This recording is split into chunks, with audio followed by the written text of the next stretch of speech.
Hey y'all! So, happy holidays, happy post Thanksgiving, almost Christmas. Got like a month until Christmas. Anyways, so a lot of you probably don't know this, so I guess I'll ruin the surprise. I'm writing a book right now. I keep changing the title, so I won't tell you the name of the title. But it's something along the lines of different storms that people walk through. And so actually, like, I just finished writing a chapter and it's called The Beauty of the Lightning Bolt. And I just wanted to, I don't know, I felt like I needed to share this one with you before, I mean, you'll obviously read it. I mean, if you get my book, whatever, who knows. We're not there yet. Anyways, I just want to share with you guys what I wrote.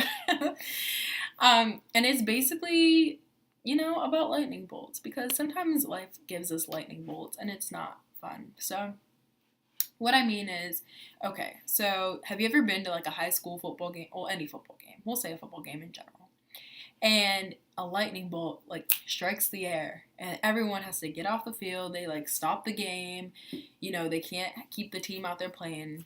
They don't want anyone getting killed. And it's just like quite annoying. Like, so you're sitting there, they have to wait 30 minutes, and that is if like another lightning bolt doesn't hit. If another one strikes, they have to start the timer over. And I'm just like, that is probably the worst thing in the world.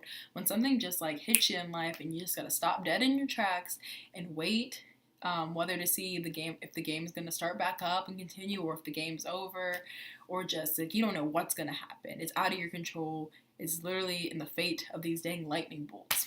So, this happens in life, like I said. So, there's actually like a story in the Bible that I think matches well with what I'm talking about. And these lightning bolts, for a name's sake, I'm going to call them lightning bolts. So there's a story in the Bible in John 11, and it is where Martha and Mary, like, they call Jesus up and they're like, Jesus, I need you to come heal my brother Lazarus because he's dying.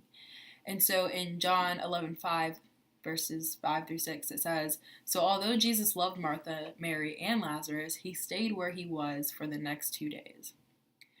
So, like, I'd say this is a pretty huge lightning bolt if there ever was one.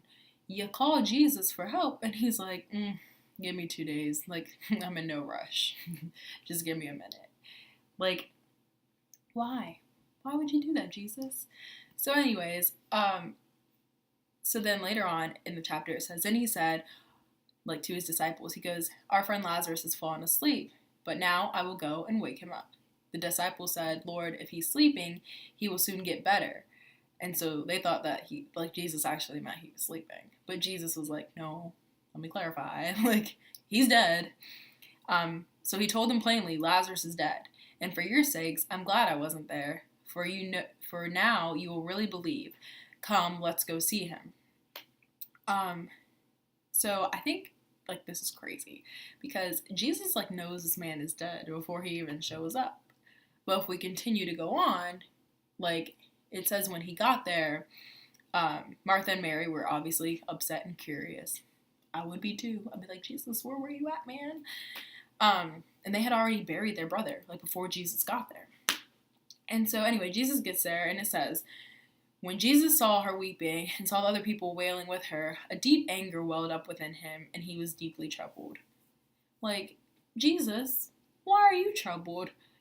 You're the healer, man. I'm troubled because, their brother just died. And he goes, where have you put him? He asked them.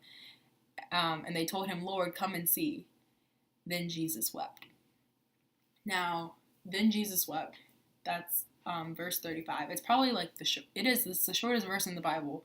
But I think it is so powerful. Now, like, different scholars say different things. So, for one, Jesus wept because, of earthly deadly sin. Like, his friend was literally dead.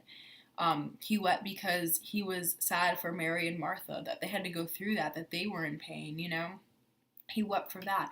But I think, like, another reason why Jesus wept and why this three-worded verse in the Bible is so important is because of the loss of hope.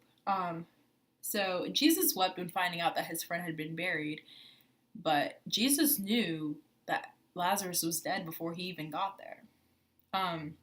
He knew his condition of death.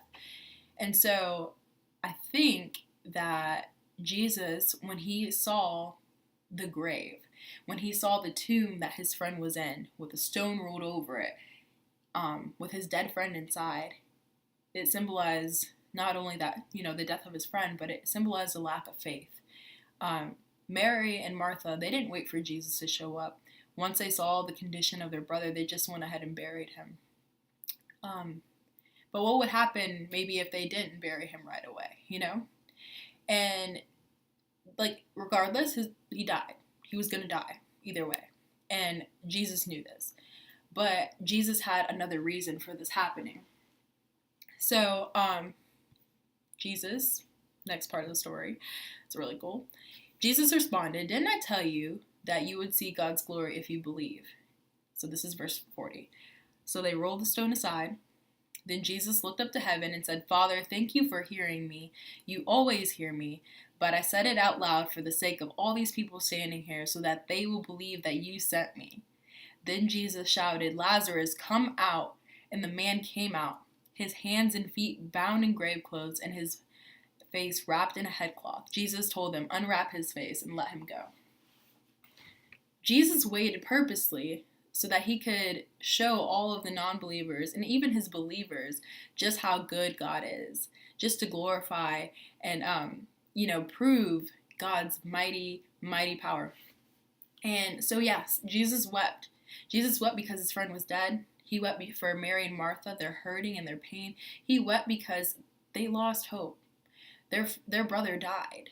But it's crazy because this was a part of his plan the whole time. God used this moment of pain. He used this lightning bolt.